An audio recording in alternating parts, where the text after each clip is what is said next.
சமீபத்துல இப்போ நிறைய ஆமா நம்ம ரெடியா இருக்கு. படையப்பாலாம் ரெடி பண்ணி வச்சிருக்கோம். இதெல்லாம் ஃபுல்லா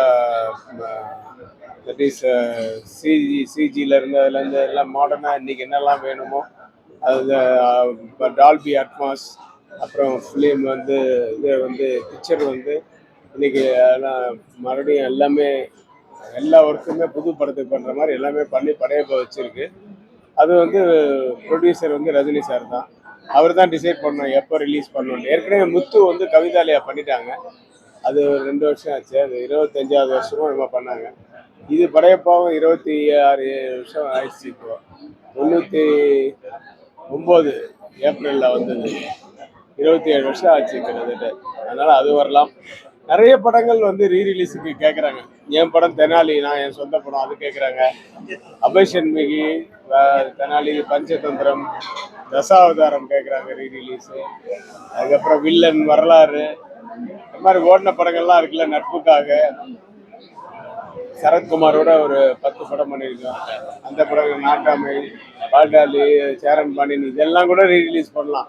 ஏன்னா இன்னைக்கு வந்து ஒரு கேப் பார்க்கணும். ஆனால் ஏன்னா ஒரு பாபுஷா வந்து அவர் ஜுவல்லரி இது மட்டும் இல்லை, துணிக்கு மட்டும் இல்லை, பட்டு மட்டும் இல்லை, அவங்க தேட்டர்ஸும் வச்சுருக்காங்க. அவங்களுக்கு தெரியும் கரெக்டாக எப்போ ரீரிலீஸ் பண்ணோம், எது கேப்புன்ட்டு. அந்த மாதிரி கேப்பில் பார்த்து பண்ணால் ஓரளவுக்கு கலெக்ஷன் வரும்.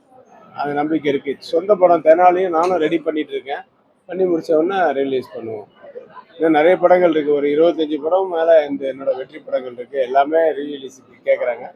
பட் எல்லாமே அட்டிட்டு மொத்தமாக கொண்டு வந்து போட முடியாது. ஏன்னா புது படங்கள் வர வேண்டியது இருக்குல்ல.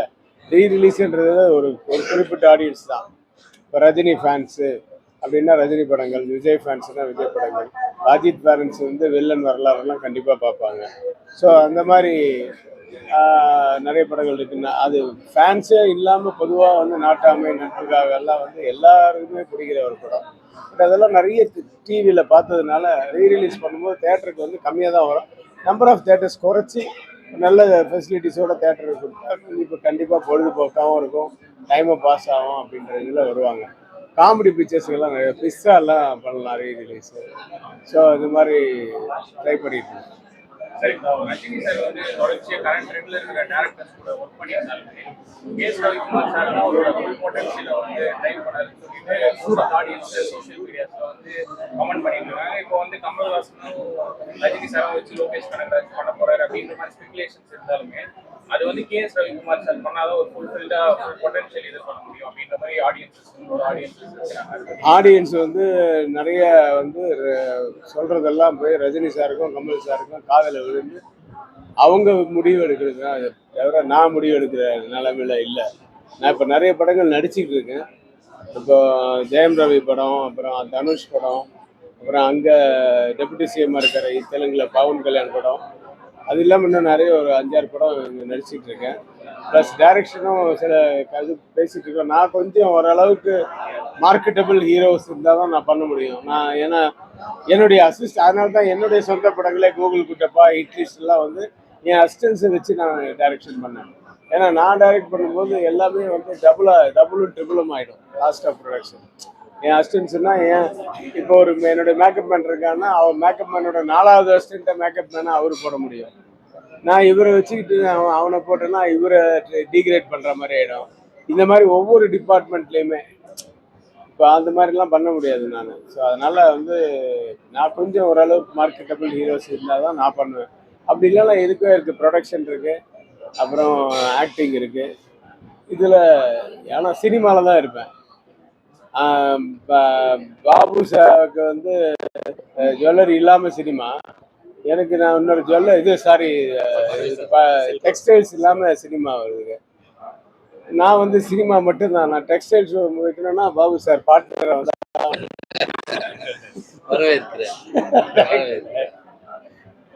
இவங்கெல்லாம் வந்து பாருங்க நிறைய பிஸ்னஸ் இவங்களுக்கு இருக்கு. என் ஃப்ரெண்ட்ஸுக்கு வந்து அவங்க பைக் பிஸ்னஸ் இருக்கு, கார்மெண்ட்ஸ் இருக்கு, இப்போ ரெஸ்டாரண்ட் ஓப்பன் பண்ணியிருக்காங்க. இது மாதிரி நிறைய பிஸ்னஸ் இருக்குது. அதை பார்த்துக்கிறதுக்கும் ஆட்கள் இருக்குது. அதுதான் ரொம்ப நம்பிக்கையான ஆட்களாக இருக்கணும். அதுவும் இவங்கெல்லாம் வந்து டீ டோட்டலர்ஸு, எந்த பழக்கமும் இல்லை. அதனால இவங்களால ஒழுங்கா வந்து எல்லாத்தையுமே பாதுகாக்க முடியும், நிர்மாணிக்க முடியும். அந்த மாதிரி ஆட்கள் வேணும். இப்படி இருக்காங்க, என்கிட்டயும் இருக்காங்க, நிறைய அசிஸ்டன்ஸ் இருக்காங்க, இல்லை ஃபேமிலிஸ் இருக்காங்க. சரி, ரீசெண்ட் டைம்ஸ்ல வந்து மிக்சட் ரிவ்யூஸ் வந்து அதிகமா வந்துட்டு இருக்கு. அதனால வந்து எதை பத்தி? படத்தை பத்தி, எந்த படத்தை பத்தி? இப்போ கூலியா இருக்கு, கூலி கூட வந்து மிக்சட் ரிவ்யூஸ். எந்த படத்துக்கு மிக்சட் ரிவ்யூ வரல? ரொம்ப கம்மி. இப்பெல்லாம் மிக்சட் ரிவ்யூஸ் இல்லாம வர்ற படங்கள் வந்து ரொம்ப கம்மி. காரணம் வந்து எந்த காலத்துலயுமே, அந்த காலத்துல நாட்டாமையே பிடிக்காதவங்களும் இருந்திருக்காங்க. ஆனா அவங்க எல்லாம் பேசல பப்ளிக்ல. இப்போ எல்லாரும் பேசுறதுனால நமக்கு அப்படி தெரியுது.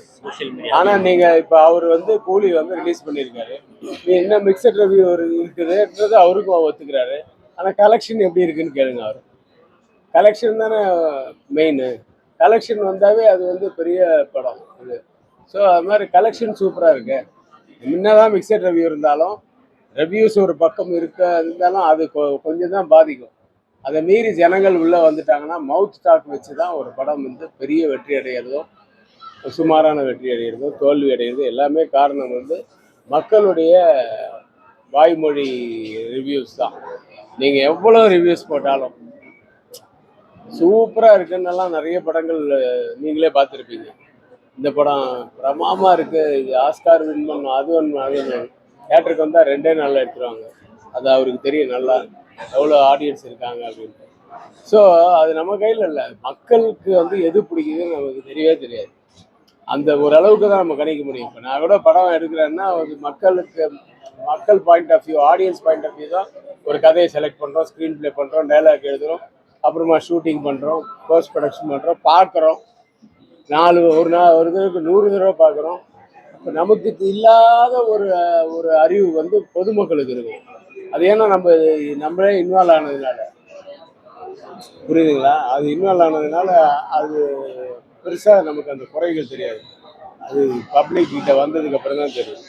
அதனால தான் இந்த டிஃப்ரென்ஸ் எல்லாம்.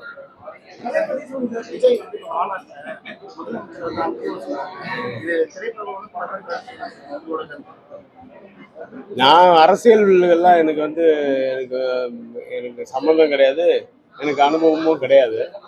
பட் விஜய் வந்து பேசுறது வந்து தப்பா யாரும் எனக்கு படலை. ஏன்னா அவர் வந்து நிஜமாவே நேரில் பார்க்கும்போது குட் மார்னிங் அங்கிள், வணக்கம் அங்கிள், எப்படி இருக்கீங்க அங்கிள் தான் சொல்லுவார். அதை வந்து இன்னைக்கு பப்ளிக்ல சொல்லியிருக்காரு. அப்படிதான் நான் பார்க்குறேன். அதுக்கு வேற மீனிங் எடுத்துக்கிட்டு வேற மாதிரி ஒரு குரூப் வந்து பேசிட்டு இருக்காங்க. அது வந்து அவங்களுக்கெல்லாம் நான் சொல்றேன், அதை விடுங்க. மற்றபடி நாட்டுக்கு என்ன நல்லதோ அதை எப்படி பண்ணணுமோ அதை பண்ணா ஓகே. அது யாரா இருந்தாலும் சரி, இல்லையா? எனக்கு வந்து அவர் வந்து நானே வந்து அதே ரெட் ஜெயண்ட்டுக்கு வந்து 2 படம் பண்ணியிருக்கேன். ஆதவன் பண்ணியிருக்கேன், இது மன்மதனம்ப பண்ணியிருக்கேன். அந்த டயத்துலலாம் வந்து ஸ்டாலின் சார் வந்து அப்போ டெப்டி சிஎம்மாக இருந்தார். அவர் வந்து படம் பார்ப்பாரு. நான் நிறைய தடவை மீட் பண்ணியிருக்கேன், அவங்க வீட்டுக்கு நிறைய தடவை போயிருக்கேன். நானே வணக்கம் அங்கிள் தான் சொல்லுவேன், ஆண்டி எப்படி இருக்கீங்கன்னு தான் சொல்லுவாங்க அவங்கள. அது வந்து தப்பான வார்த்தையே கிடையாது. அது வந்து தப்பான வார்த்தை கிடையாது. அவர் வந்து கொஞ்சம் கமர்ஷியலைஸ் பண்ணி அது பேசுறதுக்கு, ஏன்னா அவங்களோட ஆடியன்ஸ் இருக்காங்க அங்கே. ஃபுல்லாக ஜனங்க பூரா அவருடைய ஆடியன்ஸு, அவருடைய கூட்டம். அந்த கூட்டத்தை ஜாலி பண்ணுறதுக்காக அப்படி பேசியிருக்கலாம். அப்படி பேசுனதா தான் நான் நினைக்கிறேன். அவர் வந்து தப்பாக ஒருத்தருக்கு குறை சொல்லணும்னு, அது குறை சொல்கிற வார்த்தையே கிடையாது. இப்போ நான் இவர் அங்கிள் தான் கூப்பிடுவேன், பாபு அங்கிள் அப்படி தான் கூப்பிடுவேன். அது என்ன தப்பு இருக்கு? அதெல்லாம் ஒன்றும் தப்பு கிடையாது. தமிழில் மாமான்னு கூப்பிட்டா வேணா ஒரு தப்பாயிடும். அப்படியே அவர் கூப்பிடலையே. Thank you very much.